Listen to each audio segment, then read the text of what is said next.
Ladies and gentlemen, this is the main event of the evening. Hold one, Andre. You're not good at this. Get out. Let me tell you a personal story about Vince McMahon. You just made the list. Oh my God! Sorry, no speak English. Dummy. Goodbye and good night. Hold two, on bar. It's still real to me, damn it! Dummy. This is the worst town I've ever been in. Hold three, Lamas covered. Three-handle family Gradunzel.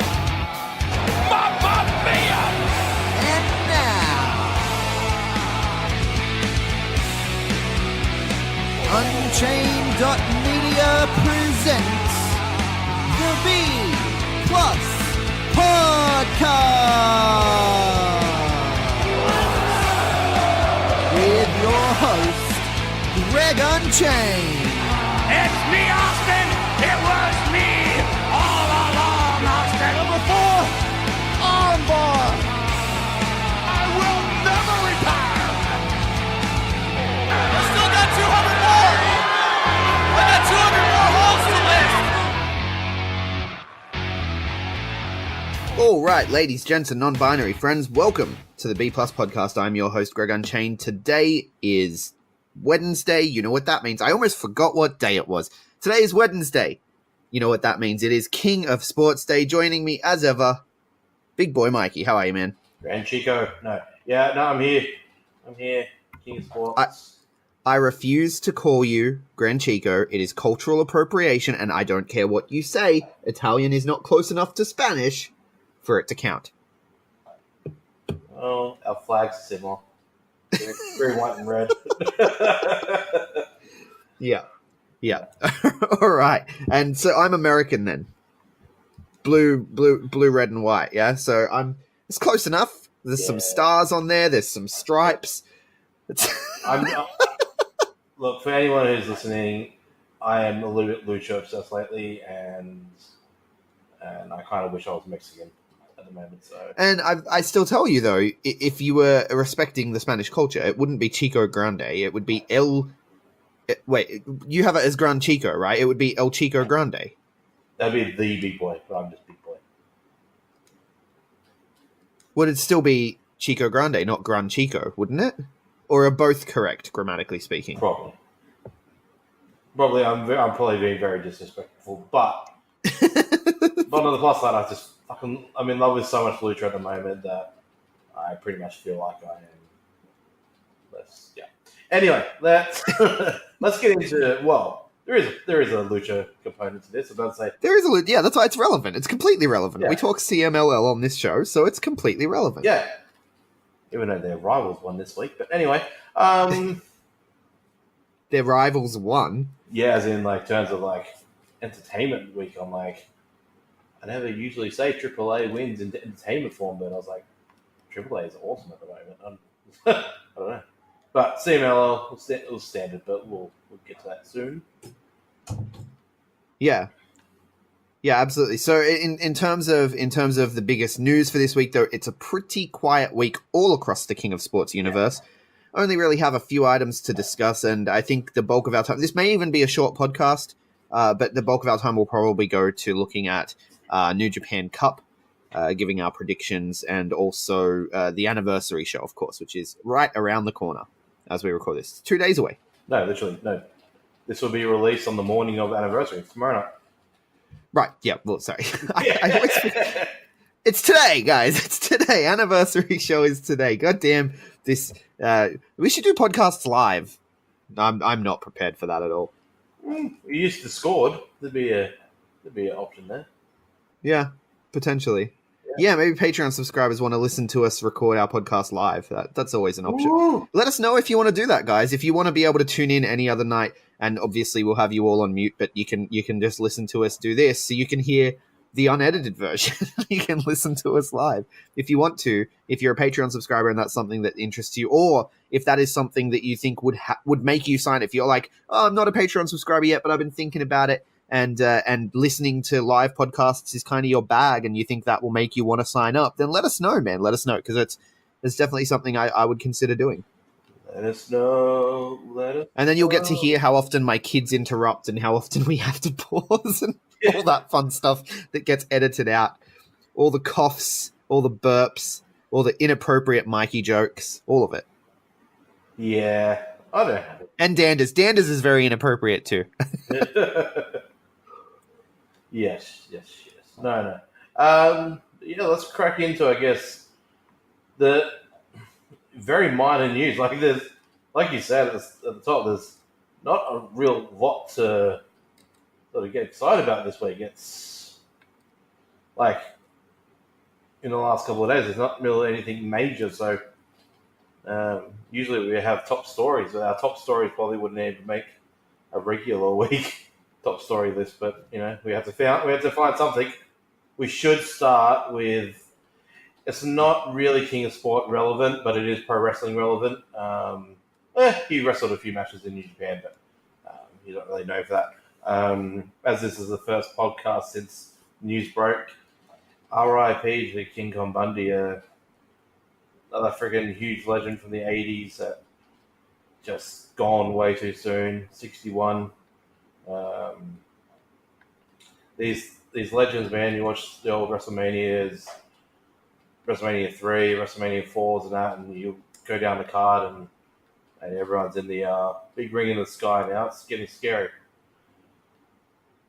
Yeah, and King Kong Bundy, absolute legend, huge presence, obviously, figuratively and literally. He's one of the best big men that ever existed. So it's sad to see him go. But yeah, like you said, joining the Rumble in the sky. Yep, exactly.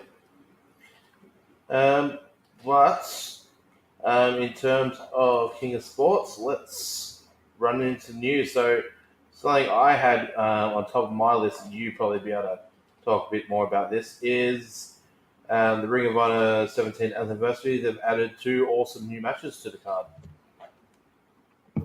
Right, so those 2 matches, of course, being the TV title between Jeff Cobb and Shane Taylor, and the rematch for the women's title between Mayu Iwatani and Kelly Klein. Those are the 2 you're talking about? One of the 2. The other one was... Oh, have I missed a second one somewhere? Potentially. Haskins and Tracy Williams versus the Kingdom and Vinny and TK O'Ryan. So. I did not see that one. I don't have that one in my notes anywhere. Where did you see this? Melts. Well, there you go. So if it's Observer. You got to understand, man. I look at the official sources. I don't really care what Meltzer has to say. It was on Observer. I shouldn't call Observer just Melts. There is a whole host of guys that do the work, but it's Observer note. So saw that. So the Kingdom are taking on Lifeblood in the form of Haskins and Hot Sauce. Which, by the way, Haskins. Sorry, let me do this and then I'll talk.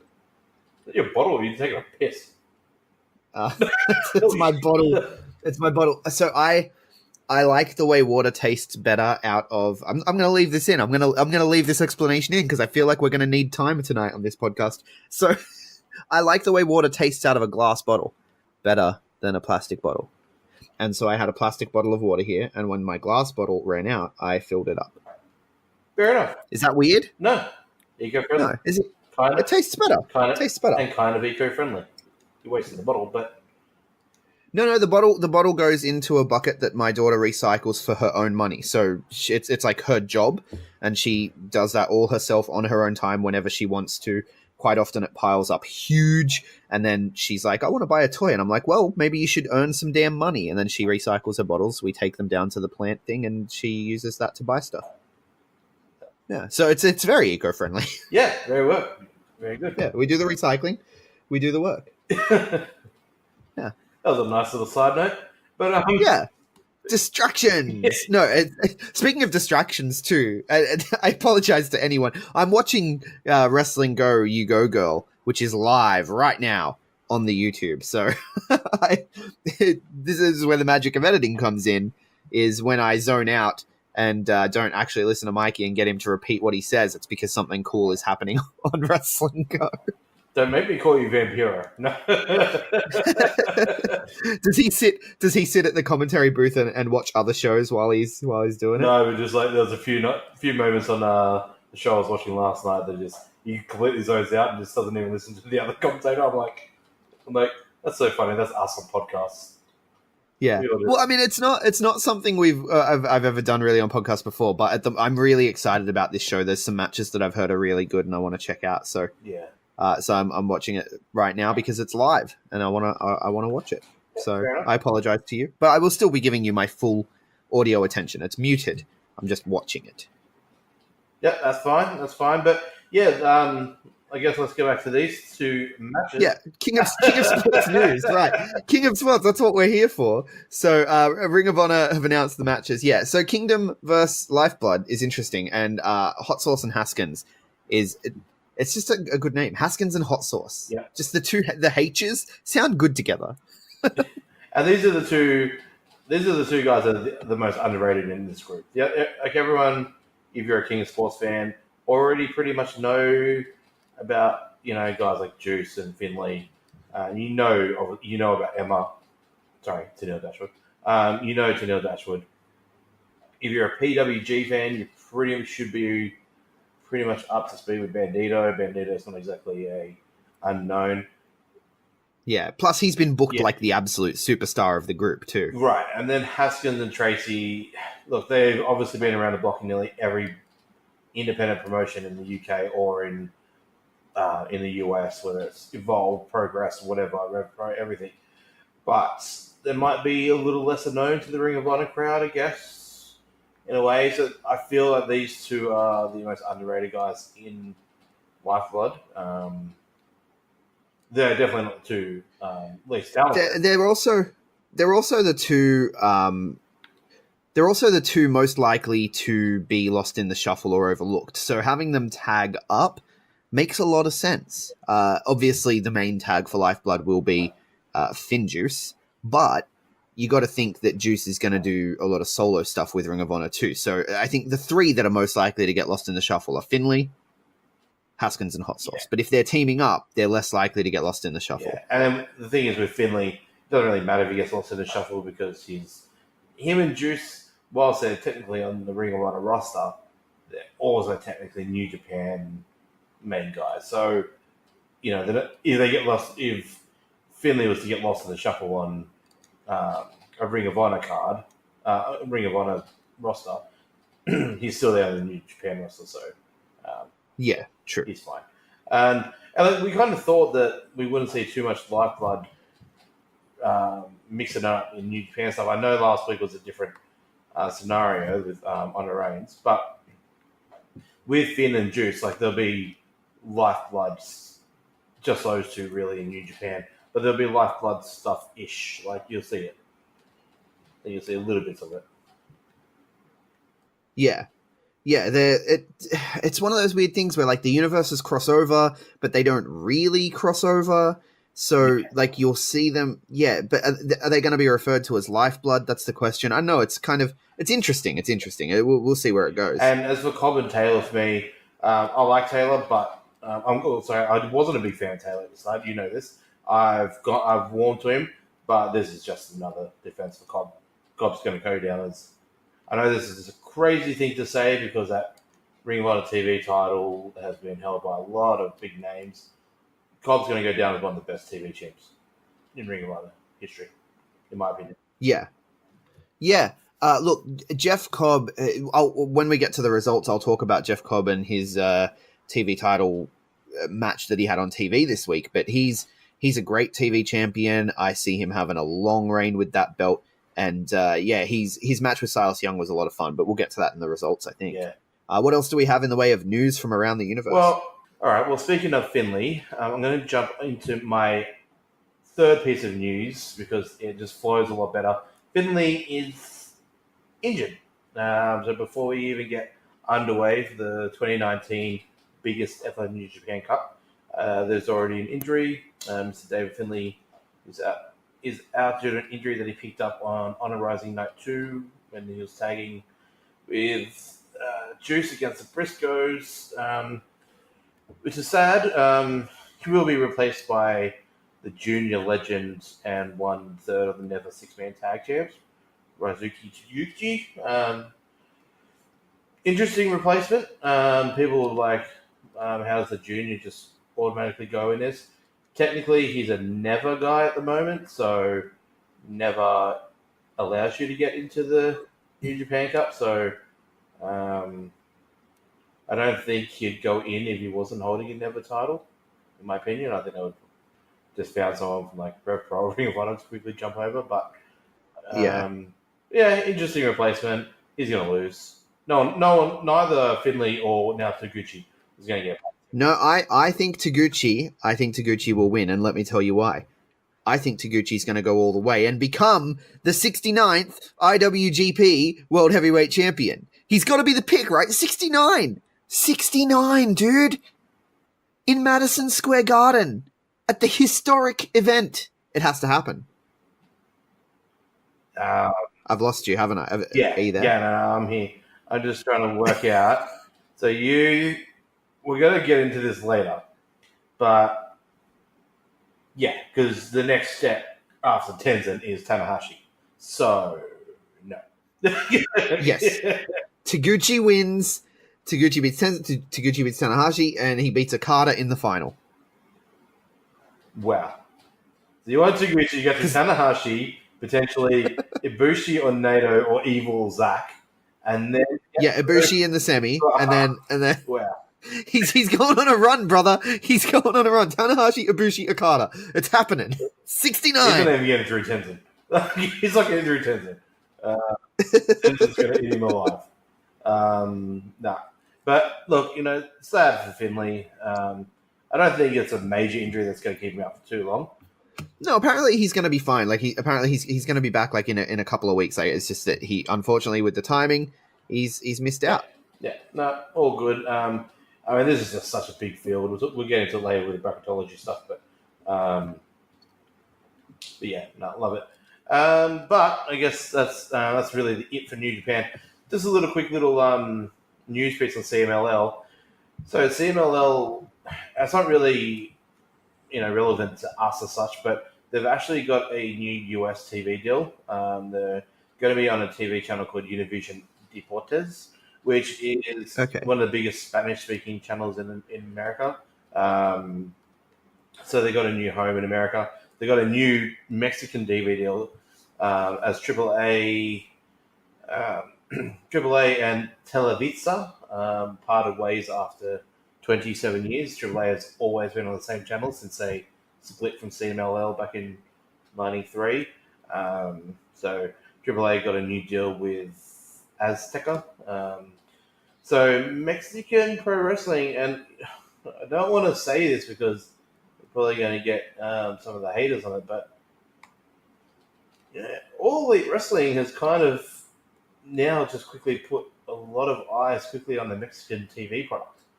And, Cody...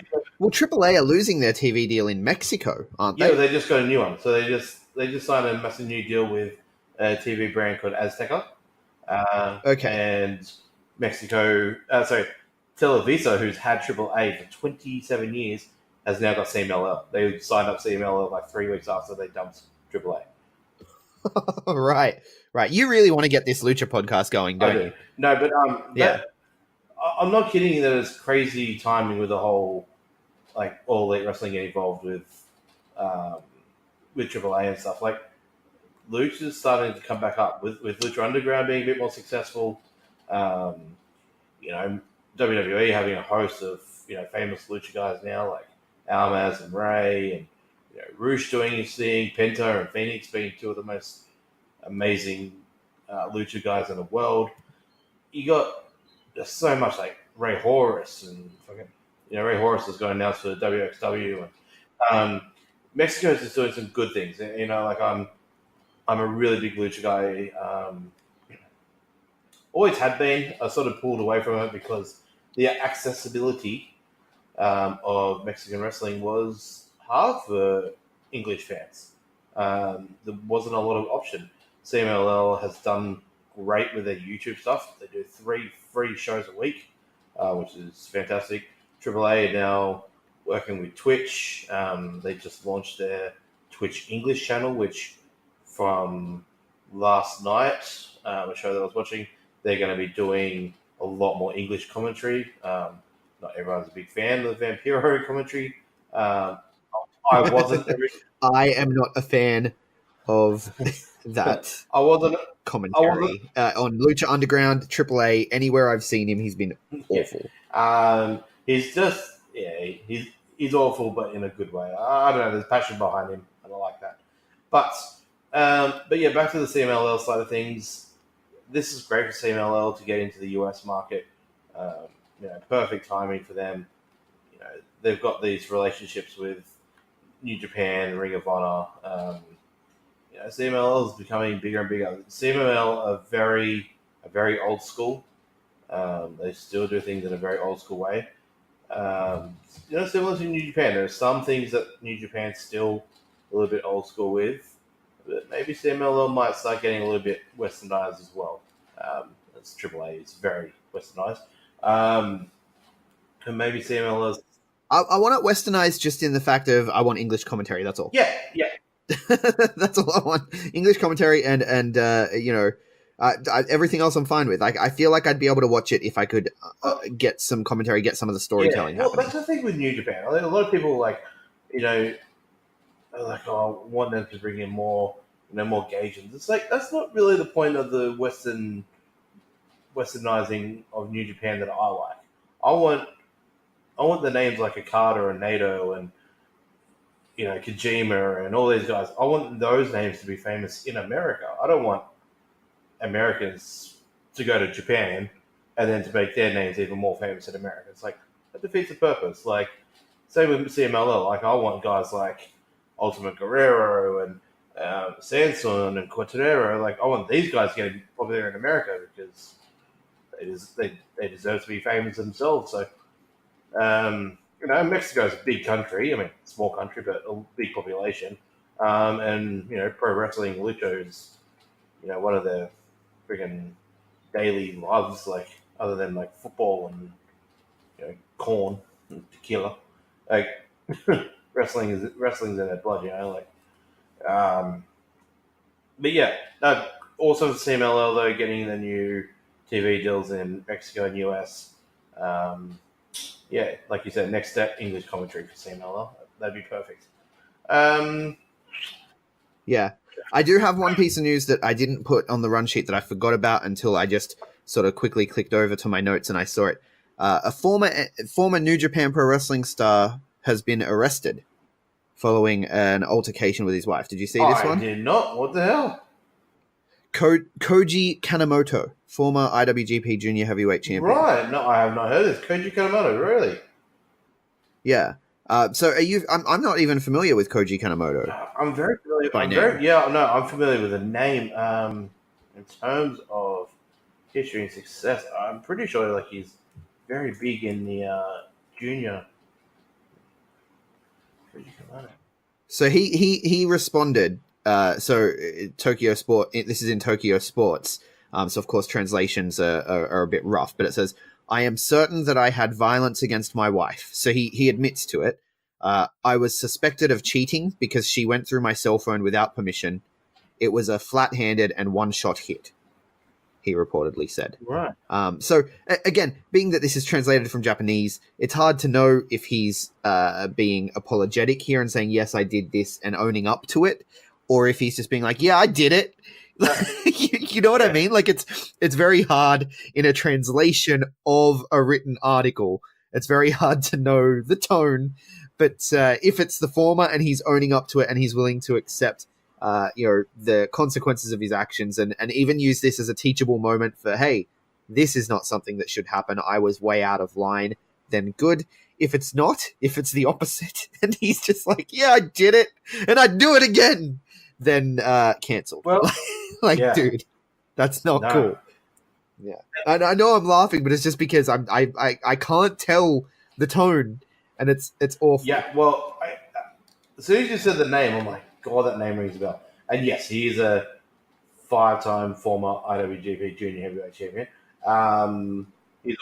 What era? Because I haven't even heard the name, No. which shows. Like, I mean, I've only been watching since the AJ Styles era, so you know, it's for me. I'm a noob to New He's Japan. basically 90s. Basically 90s, early 2000s. His last match. So like, you would have tied it up with Jericho and stuff, and Jericho's run over. Yeah, there. absolutely. Because he was he had a match with WCW at Starrcade '95 against Alex Wright. So he's kind of he was Tiger Mask 3rd. He was Tiger Mask 3. So right now we have Tiger Mask 4. So he is the one just before this current Tiger Mask. So he was, yeah, so Right. yeah, so he's great success. So yeah. That's crazy. Yeah. So I mean, like I said, if he's using it as a teachable moment, good. If not, then I mean, you probably were never going to hear his name again on this podcast anyway. But you'll probably never hear his name again on this podcast. So we'll keep an eye on it to find out which is happening. Yeah. But yeah, that's about it. I just got some news from Rev Pro. They've sort of news / match announcements. A really cool match announcements though. May 10th, they've announced a show called Epic Encounter at York Hall. The Aussie Open boys are finally getting a shot at the Rev Pro tag straps that they earned about 3 months ago. They're finally getting their title match against Suzuki Gun. Zack Sabre Jr. Minoru Suzuki is pretty much the dream team of evilness. Like, that's just, yeah. So good luck to the Aussie Open boys there. I really hope they do get it this time. And then David Starr versus El Fantasma has been announced for the same show as the ladder match for the Cruiserweight title. So sounding like a pretty good card already, and that's May 10th. That's fucking like 2 months away. Crazy. Yeah, it's a while away. But I like that. I like hearing about the match and then getting to see the build. You know, I like having shows that are that far away come through the pipe. And just before we jump into results, I want to do a new little thing that we haven't done on the podcast before. Oh, okay. Something new. Just not something new. You didn't include this in the run sheet. What are you doing to me, You man? include yours on the run sheet. You didn't tell me about it. That's true. I completely. But you know what? I'm allowed to be a hypocrite. All right. I would have done my bloody homework on Kanemaru without sounding like a bloody new. No, No, it's fine. It's fine. Like we like to be honest here at the B Plus. We don't know everything, right? We haven't. There's no way to know everything about every wrestling that ever happened. That's not going to happen. So what I want to do is throw a little frivolity stuff in here before we go into results. This week happened to be kind of super boring, but I found two that are interesting. No death anniversaries or anything like that, but. Yesterday was Dalton Castle's 33rd birthday, so happy birthday to him from yesterday. And Chase Owens turns 29 this Saturday. So there we go. Chase Owens and Dalton Castle week. There you go. Happy birthday, guys. I'd sing the song, but we can't afford the rights. Who owns the rights to that song? Anyway. I don't know, but there's like a thing if you use it. Like, it's why you never hear it sung in movies or anything. Well, that sucks, but cool. Fact. So happy birthday to... I just turned into Tyson Kidd for a second. Fact. Oh, poor Tyson Kidd. I miss him. Chase Owens, Dalton Castle. Yes, fantastic. And let's jump into results. Greg, you want to go first? Absolutely. With your Ring of Honor.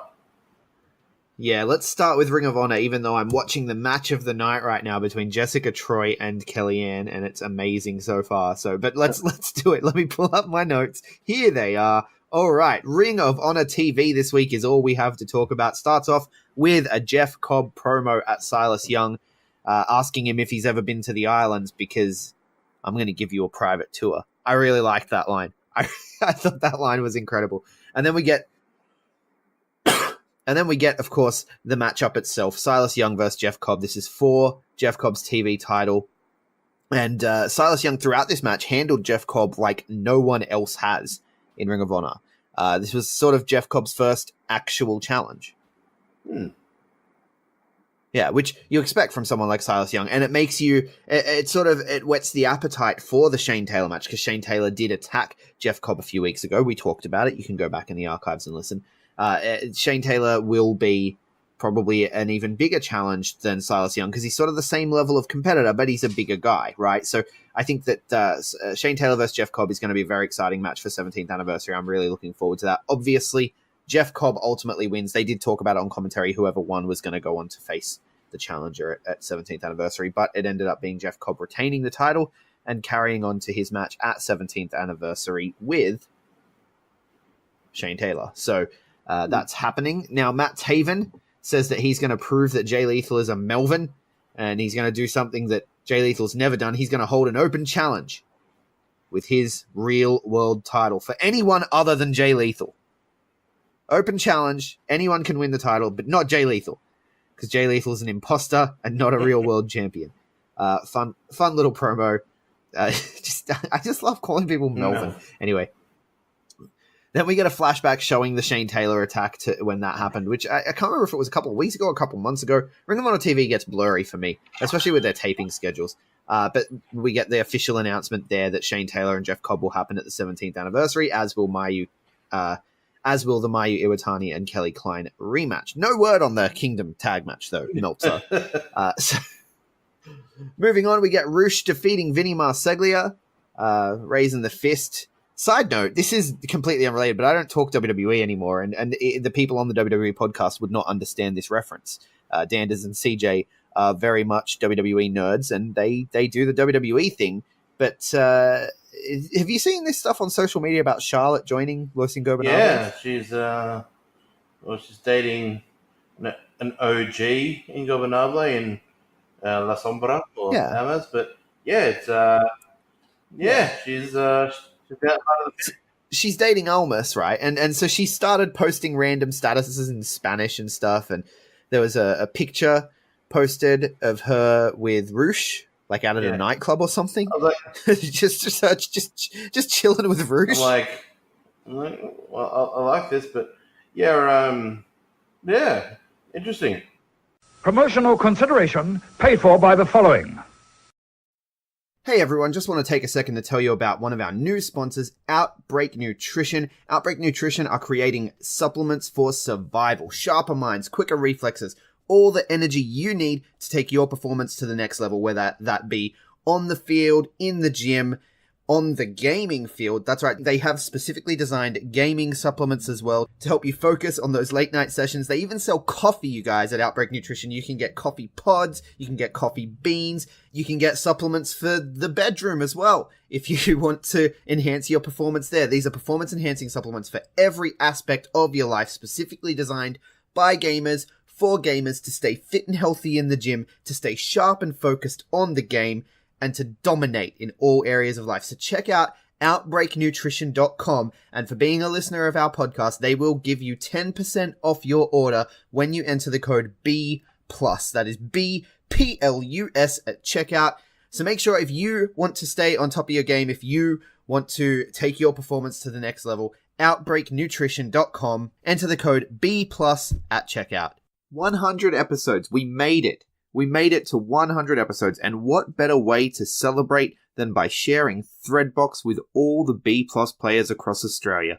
Threadbox is a subscription service for men that brings you a personalized shopping and stylist experience for any budget. You get direct email access to a personalized stylist who builds out a style profile for you and sends you all the clothes you need. So if you need singlets this month, you're going to get singlets. If you need belts this month, you're going to get belts. You let them know, and they're going to send that out to you. There are multiple packages available, and you always get more worth than you pay for, because Threadbox know all the best brands. CJ and I both got deliveries this month, and amongst our new threads were KSCY, Offends, Cheat Monday, NXP, and more. So you can check out our unboxing videos on the Facebook page, or if you go to threadbox.com.au, you can check out past packages that they've sent out there.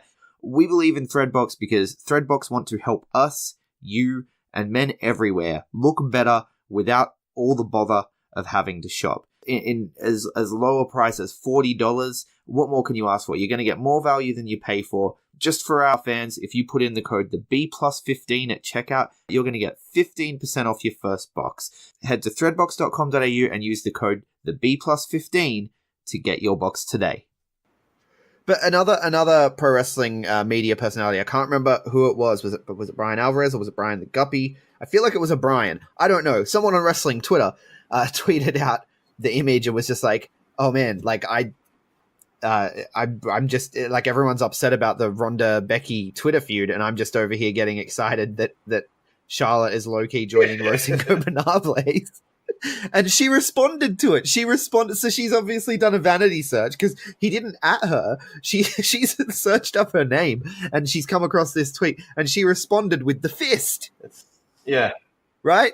Because after the Los Ingobernables matches, what do? We know. We're on the New Japan podcast here. They raise the fists in the sky. They fist bump. And so she's fist bumping the idea that she's joining Los Ingobernables on the DL. So I thought that was amazing. And it's kind of relevant to New Japan. Because if Almas actually isn't happy, right?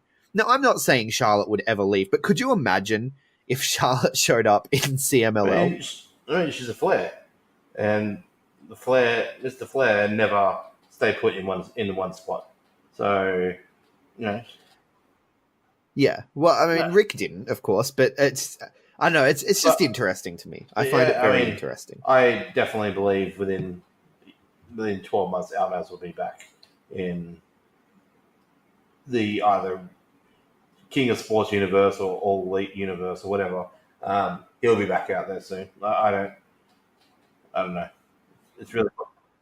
Yeah, because he well, I mean, they're starting. I feel like WWE is starting to take things more seriously now with the competition that's happening, and a lot of the wrestlers feeling disgruntled. So maybe they'll appease him the way they've tried to appease others. So, but anyway, that's verging onto other territory. If we want to talk about that, you can call into the call-in show available to Patreon subscribers, and Mikey can always call in for that if we want to talk something that's not King of Sports. But for now, let's go back to King of Sports talk. After Rush defeats Vinny Marseglia, we get the main event, which was the open challenge for anyone but not Jay Lethal. It ends up being his best friend, Jonathan Gresham. The Kingdom interfere very quickly, cause a DQ very early in the match. Then Jay Lethal comes out for the save. The Kingdom get the upper hand. Lifeblood empty out of the locker room, and the Kingdom do the powder out and run away like cowards that they are because heels. And then Tennille Dashwood picks up the belt that was left in the ring, the real world title, the purple one, and says that as long as this is around, Matt Taven will never shut up, and we need to destroy it. So they smash it to bits with a baseball bat and an axe. Love it. Yeah, and that's how Ring of Honor TV ended for the week. It was pretty fun, and we're trotting along towards 17th anniversary. Yeah, well, we've got 2 weeks away until that. Yeah, 2 weeks, yeah. So we'll preview that another day. There's probably still more matches to be announced. I think there's only like 5 matches announced so far. So. That sounds good for Ring of Honor. And speaking of Los Ingobernables, let's jump over to CMLL, the original place for Los Ingobernables. Yeah, home promotion. Yeah. So there's for those who listen to this just because of the New Japan stuff. Obviously, you guys know LIJ, Los Ingobernables de Japón, but there is Los Ingobernables de Mexico? No, it's just Los Ingobernables, and they are in Mexico in CMLL, Consejo Mundo de Lucha Libre. Yes. I always struggle with that. Mundo, yeah. But yes. Is it De Mundio? I don't know. Yeah, CMLL. It is the OG home for Los Ingobernables, which was originally La Sombra, Rush, and La Mascara, I want to say is the first 3. Mascara now in AAA, Rush now in Ring of Honor / still CMLL sometimes, and Almas in WWE. So they're all over the place. There've been a few different members over the years, like Terrible's there now, and Rush's dad, Besha Del Ring, who's fucking terrible. But no Los Ingobernables this Friday night at all. Let me just quickly run through the Super Vidians results. So we opened up with Akuma and Inquisidor defeating the team of Retro and Sangre Imperial 2-1. Disturbio, Nitro, and Sangre Azteca defeated Oro Jr., Star Jr., and Super Astro Jr. 2-0. Fuego defeated Universo 2000 Jr. In a lightning match. CML really need to do more lightning matches. Then they should do at least 1 or 2 a week. But anyway.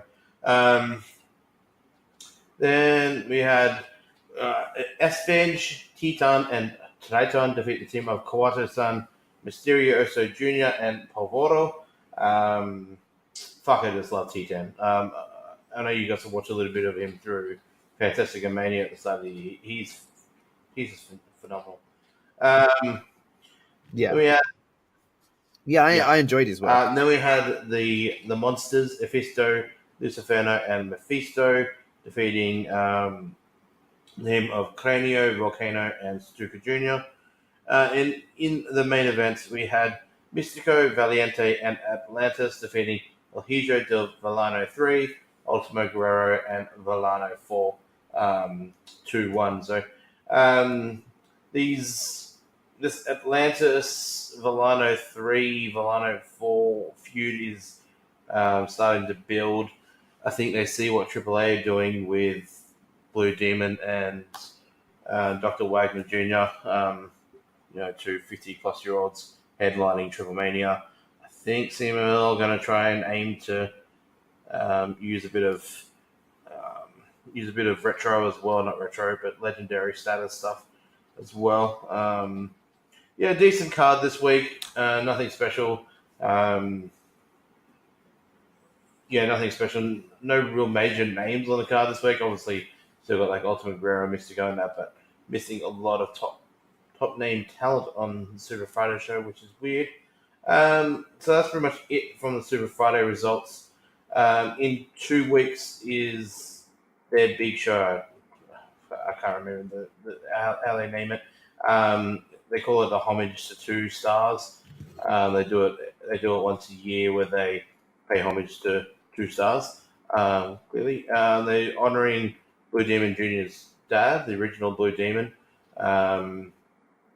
in a sort of like a legendary. So it's interesting that they're honoring Blue Demon Jr.'s dad, and Blue Demon Jr. is the kind of in the main shit in AAA at the moment. So Team LL and AAA going at war again. I like it. But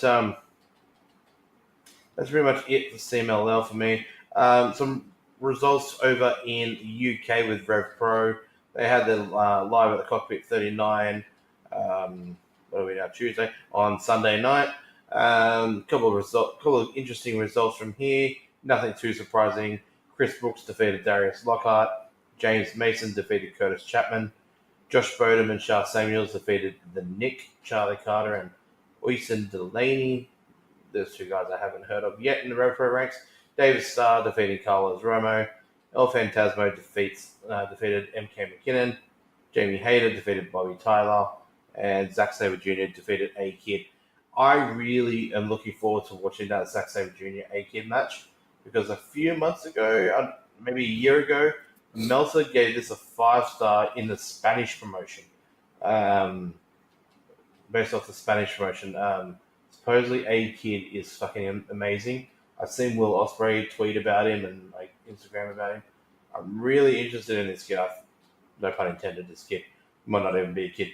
But supposedly he's meant to be fucking amazing. So I'm really interested to see this match. Have you ever heard of A-Kid? Yes. Yeah, so A-Kid, the Spanish guy. Yeah, he had a match a while ago with Zack Sabre Jr. that was incredible. Yeah, that's what I was talking about. And he's done some things in. Sorry, you said that's what you were talking about. This is that situation that we were worried about, where I zoned out because the closing stretch to Kellyanne versus Jessica Troy Pro. I said Jessica Troy Pro because I'm on Twitter at the same time. God damn it! The closing stretch to that Kellyanne versus Jessica Troy match was incredible, and I was thoroughly invested. But yeah, no, A-Kid. I am familiar with A-Kid. He does some work in Rev Pro, which is what we're talking about. So of course I'm familiar. We are talking about Rev Pro, which thank you. Yeah. No, I know. I heard that part. I heard your transition. I'm not completely tuned out. Come on, brother. It was Jessica Troy and Kellyanne. Can you blame me? Is technically now Rev Pro roster, so all good. Yeah, absolutely. Completely relevant. No. Thank you very much for making me look like not such a jackass. Let's continue with the Rev Pro talk. Exactly. So, what I was saying was that's the one that Uncle Meltz gave 5 stars to the Spanish. I remember that. To see that because I think Rev Pro's got a really solid. There's about maybe 10 guys on their roster that's just really top quality talent. You got Aussie Open, and I'm not talking about people coming from New Japan. Zack Sabre Jr. I will count because he's an OG Rev Pro guy. But you got Zack Sabre Jr., MK McKinnon, Phantasmo, Star, Bodum, Curtis Chapman, Chris Brooks, technically the Aussie Open guys. I know they're not Rev Pro originals, but they're solid Rev Pro guys now. It's just a really solid card of British talent there. Will Ospreay, I guess, and Park are now kind of more Rev Pro than Will Ospreay's not really Rev Pro anymore, but he does from time to time. But it's a really solid roster of talent that that UK still have on the independent scene, and they can pull from guys like Marty and Haskins and those sort of guys to come back as still like British superstars. So, I think Rev Pro are in good spots, but that's it for results. There were 2 New Japan shows over the weekend. They were, what do you call it, dark matches because no one's going to see them because they weren't uploaded. It was more of a, technically, kind of like a live show that... Yeah, like a house show, almost. It was a Road 2 show, but it was a house show. But anyway, and I don't really want to talk about.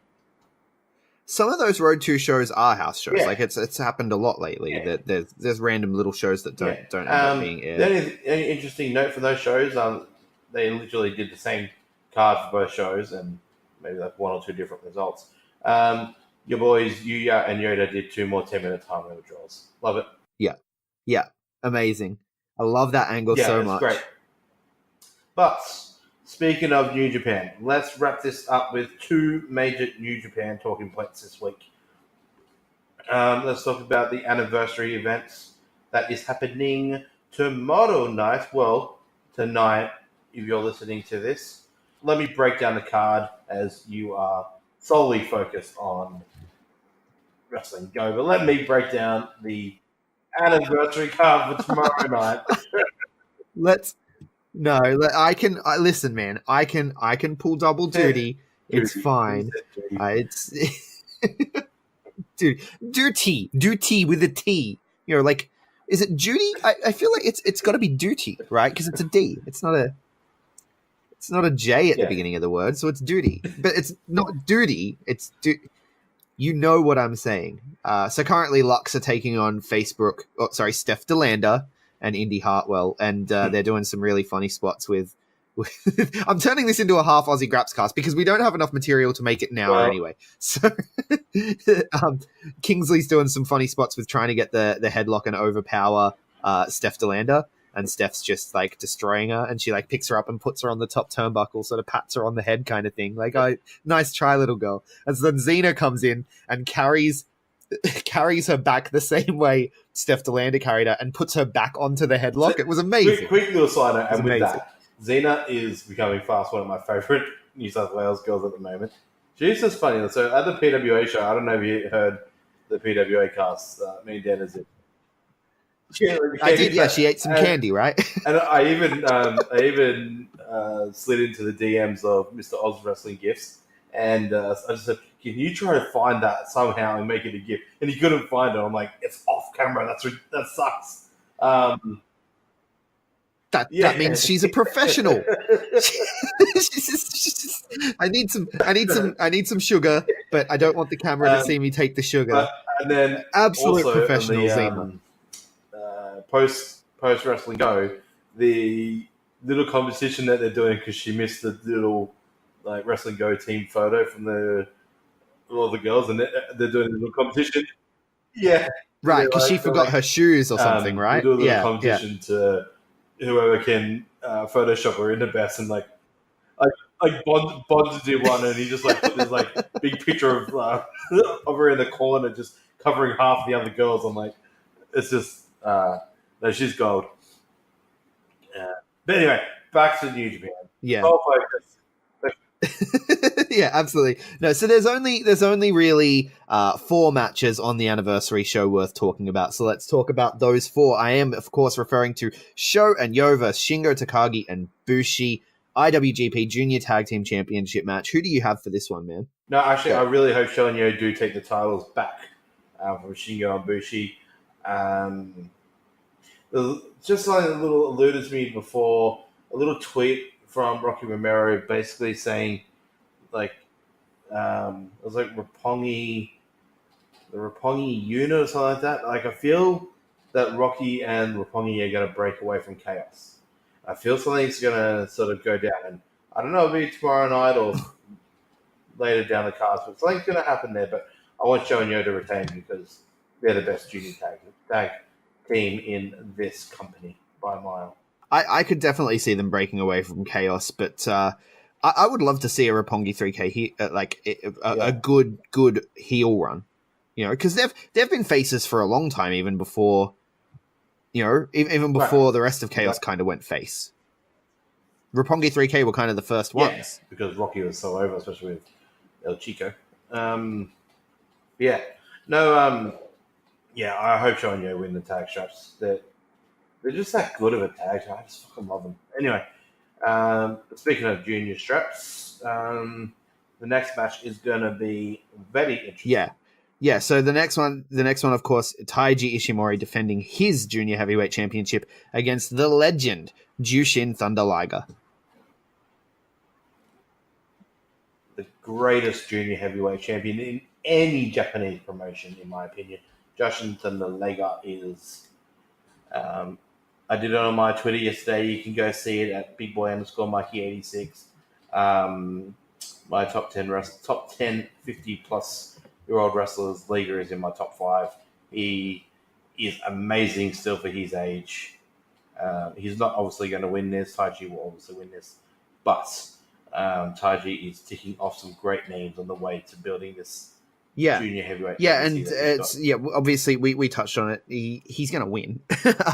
No one's going into this thinking Jushin Thunder Liger is going to take the title. But that said, if they wanted to do a shock victory and give Jushin Thunder Liger another run, no one's going to be upset or surprised at that either. But it definitely feels like this is just a way to look at the people Taiji Ishimori has defeated. Yeah. And Taiji's resume isn't in New Japan. It's just beginning, but his history in promotions like Noah, he's got victories against people like, the Kentas and the fucking Miyahara, etc. So Ishimori has and he spent a lot of time with Impact as well. He's got some great wins under his belt as a traveling performer. That tag team he had with was it Scotty? What's his name? Canadian Destroyer Man. Yeah, Petey Williams. Scotty. I don't know why I said Scotty. That tag team he had with Petey Williams for a while, just the stuff of legends. we joked about it on the Impact cast. Like, is Petey Williams going to try to join Bullet Club? Like, what's going on here? Have Bullet Club Canada, and it's just him. Oh, it's Petey Williams would be a fucking great Bullet Club addition. Yeah, like he'd be brilliant. Bullet Club Canada and just Petey Williams. Don't let anyone else in. Like how Robbie Eagles is the only Bullet Club Australia member. Oh, shots fired. That's because Gino Gambino's been on every podcast but ours. Gino. I haven't messaged him. I'm too intimidated by him. He's a scary man. But speaking of people who were shit on Impact and then came home, amazing segue. Amazing segue. Sonata, Evil, Nato, and Okada. Okada's another one. There you go. Yeah, so Sonata, LIJ, Sonata, Evil, and Naito taking on Hiroki Goto, Hiroshi Tanahashi, and Kazuchika Okada. Now, this one it's a big match, but it doesn't really have any major implications necessarily, and no.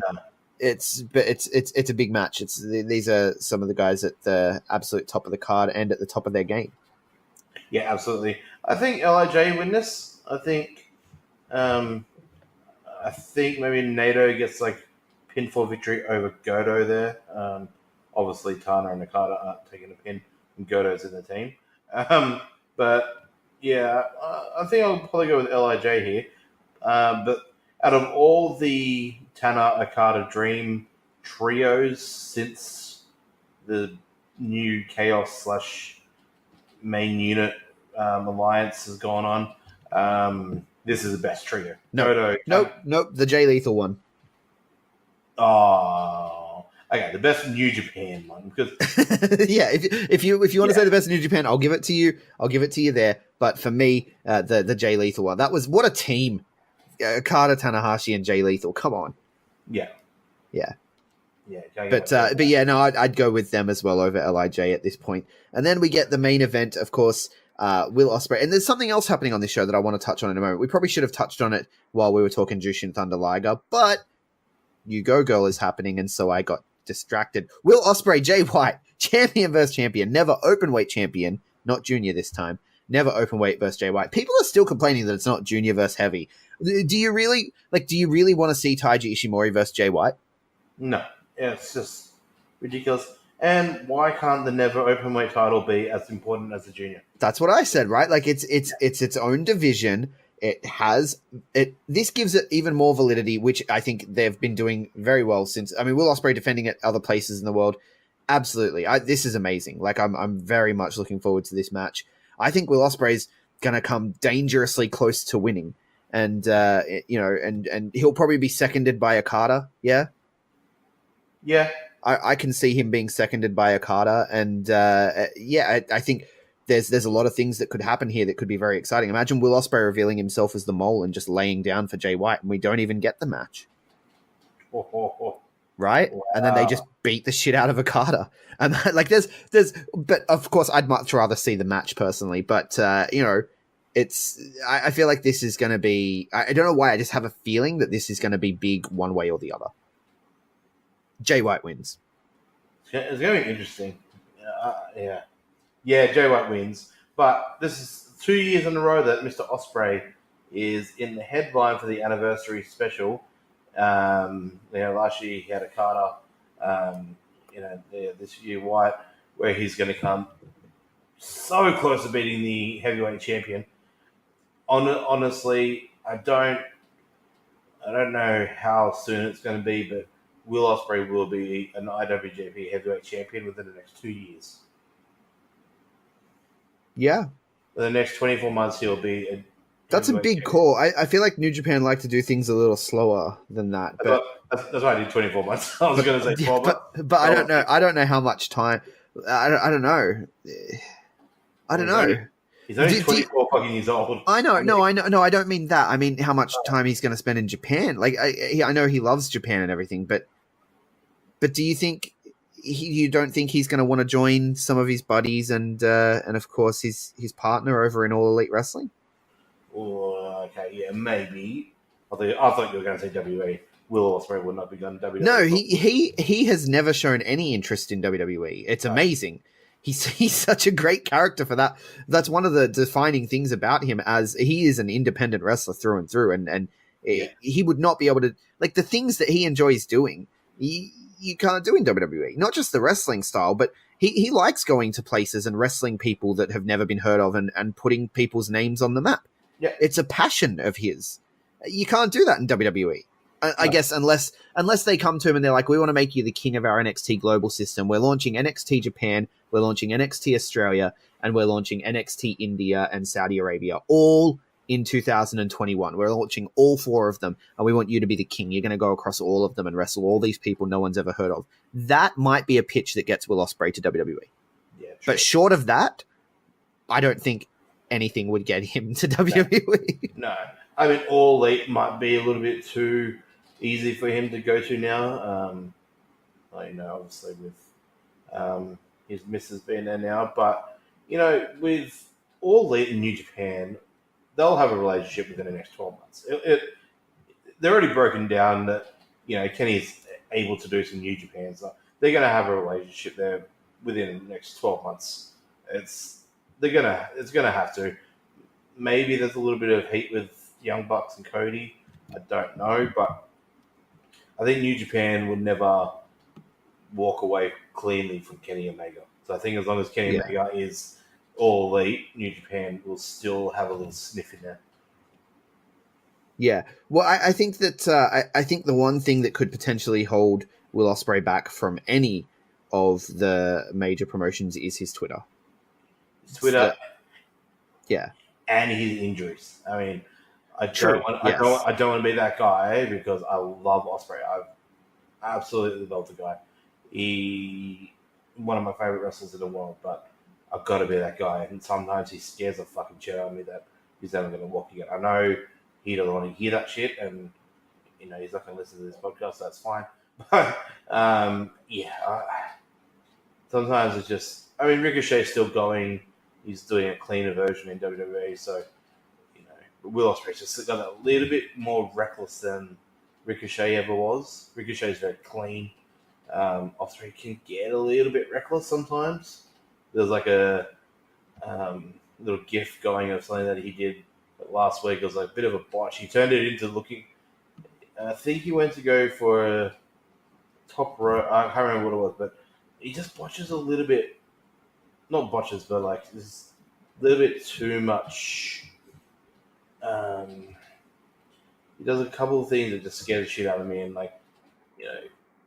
just last year, he broke his ribs. Kept him out for 3 or 4 months. Like little things like that could hold him back through the years, but but other than that, all good. But let's get into the New Japan Cup. Yeah, we don't know what the matches are going to be on the show other than the New Japan Cup matches themselves. So let's just go through the New Japan Cup matches and give our predictions. Yeah, and if any matches, it's going to be Young Lions stuff and stable stuff that aren't involved. Maybe some junior stuff that isn't involved in the New Japan Cup. So it's going to be pointless anyway. So no point talking about it. But what I want to do is quickly run through. Because I want to run through the whole thing, but we're bordering on an hour here. But let's just quickly smash through it. So let's do. I have a shit version on the bloody brackets up. How do you want to play this? Do you want to go right through who we think is going to get to the final, or do you want to do? You know what? I reckon we could just predict our final and just call it from there. Yeah. Who do you think is going to win the New Japan Cup? The final two. Maybe we'll go final four. Okay. So the winner of Block A. So Block A consists of Nagata, Ishii, Honma, Taichi, Nakanishi, Yoshi, Juice, and Chase. I'm gonna have to go with Ishii going to the final there. See, I have Juice there. Ooh. I think Juice and Ishii face off for the winner of Block A there. With the potential Taichi underdog story there, potential. But yeah, no, I think Juice and Ishii go to the final of Block A. I choose Ishii for the Block A winner, but you go Juice. Yeah, I go Juice there. Yeah. Block B is Okada, Elgin, Mikey Nichols, if I say Mikey Broderick, Mikey Nichols, Hikuleo, Ospreay, Fale, Hanare, and Lance Archer. Who goes to the Block B final, and who comes out of that for you? Okada. Yeah, Okada, Ospreay. Yeah. Yeah, so I have Mikey Nichols going to the second round and then losing to Okada. Yeah. I have Okada and Ospreay in the final Block B, and I'm gonna have Ospreay beat Okada. I'm gonna have Ospreay versus Okada beat Okada, and that leaves us. Well, so that would be Juice versus. Have you got Okada? Or, I've got Juice versus Okada, with Okada winning and going to the final. So I have Ishii versus Ospreay. In that side. But I also have Okada and Juice as my final for those two blocks. So really, a combination of our four should be the final there. I can't really see much names out of that other than maybe the potential Taichi. Yeah. And unfortunately, sometimes the Elgin can get some weird pushes in New Japan. I don't think he gets past Mikey at all. I don't think he even beats Mikey, but who knows? No, me either. All right, Block C. Block C is the block of death, in my opinion. Coming from a football fan, a soccer fan, there's always a group of death in the World Cup. This is the group of death. Tanahashi, Shota Umino, Tenzin, Finlay. Oh, sorry, not Finlay anymore. Taguchi. Thank you, Taguchi. Ibushi, Naito, Evil, and Zack Sabre Jr. There is 5 names there that could win this New Japan Cup in the one fucking block. Holy shit. Yeah, I have a Bushi coming out of this one. Okay. Yeah, it's going to be Tana Ibushi final in that block, and I think Ibushi does beat him. Yeah, I'm gonna agree with you there. Ibushi goes through to he wins block C. Then we have block D. So we got Makabe, Cabana, Yano, Davey Boy Smith, Kojima, Minoru Suzuki, Goto, and Sonata. Yep. I've got Minoru Suzuki and Cabana in the final of that block because Cabana versus Yano has to happen, of course. And I think Cabana picks up the win there. Although Yano could probably pick up that win. But yeah, Minoru Suzuki wins this one here. I don't have Minoru Suzuki win. I have Sonata. Okay. I have Sonata. But yeah, so you have Ishii on the other side as the veteran going through. So yeah. I have Suzuki on this side. Yeah. I have a veteran going kind of through all the way to Sonata, and that being Makabe. Makabe, Cabana, Yano, and Smith in that little corner there. Yeah. I have to go with Makabe on that. Yano maybe, but Cabana and Smith can't. No. Davey Boy is good, but Cabana just no. I love Cole Cabana. Dude, Cole Cabana is amazing. He is amazing. In 2005. No. Come on, dude. No. He had a banger of a match on Ring of Honor TV like 2 weeks ago. No. I love Cabana. I would love to see him go further, but I'm going to go with Sonata Makabe there. I'm going to go with Sonata going to the Final Four. So my Final Four is Ishii, Ospreay, Ibushi, Sonata. Your Final Four is Juice, Okada, Ibushi, and Suzuki. So so for you, the final comes down to Okada versus Ibushi. Okada versus Ibushi. Okay, I'm gonna go with Ospreay Ibushi. Ooh. With Ibushi. So you have Ibushi going to Madison Square Garden then? Yeah. I have Okada going to Madison Square Garden. Okay. Interesting. But I'm going to go with Kota Ibushi, Jay White. I'm going to go with Kota Ibushi going through, but I'm going to go with Ospreay and Ibushi for that rematch from Wrestle Kingdom. Give us another moment. Give us another TV moment. Okay, there we go. Holy shit, that was hard to do. Yeah. Yeah. It can be hard sometimes to follow my own notes. Why do they... I know you need to have groups of death. That's... New Japan is New Japan sports. They present it as a sport. All sports have a group of death in their tournaments and stuff. There's always a group where it's 7 out of the 8 talents are potential winners, and then there's a group that you're I don't see any of these guys winning any tournament ever. Sonata and Minoru Suzuki and Goto versus Sonata. Holy shit. So Goto could even knock off Sonata early and ruin my brackets there, but there's a lot of possibilities, especially with that block of death. But yeah, it's a hard one to call, but I really think Okada versus Jay White makes the most sense at the Garden. I mean, Kota Ibushi Naito, that is a match of round one. Yeah, that's holy shit. Evil and Zack as well. But the thing is, Tetsuya Naito, one of the best dudes in the entire world, is going to get eliminated round one. Yeah, that's just crazy. That's fucked. But anyway, that does it for King of Sportscast. Yeah. That's fucked. That's a good quote to end it on. I'm going to go watch the main event now. Shazza McKenzie versus Molina. You guys can watch this show on YouTube, turning this into an Aussie Graps plugcast. Why not? Wrestling Go, you go, girl. It has been an amazing show, and that is why I've sounded a little off tonight, and I apologize. I do. Mikey, this is what happens when you run late because of traffic. Blame Mikey, people. yeah. Blame Mikey. No, all good. It's like my catchphrase now. Blame Mikey. Where can people find you though, big boy? At Blame Mikey, no, Big Boy Mikey _86 on the Twitters and Instagrams. You haven't changed your name in a while. Maybe we should go with Blame Mikey. No. I am. Should be great. I am.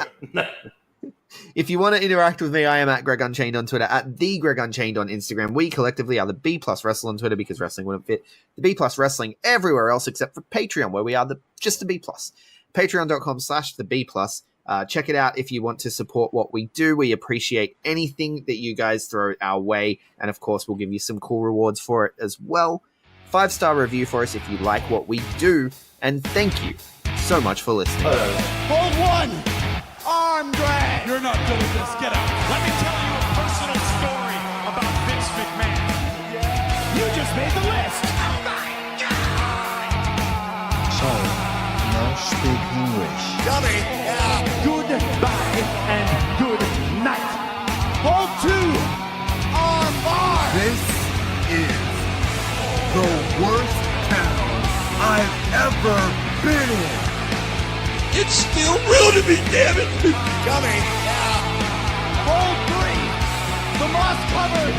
Three-handle family good uncle.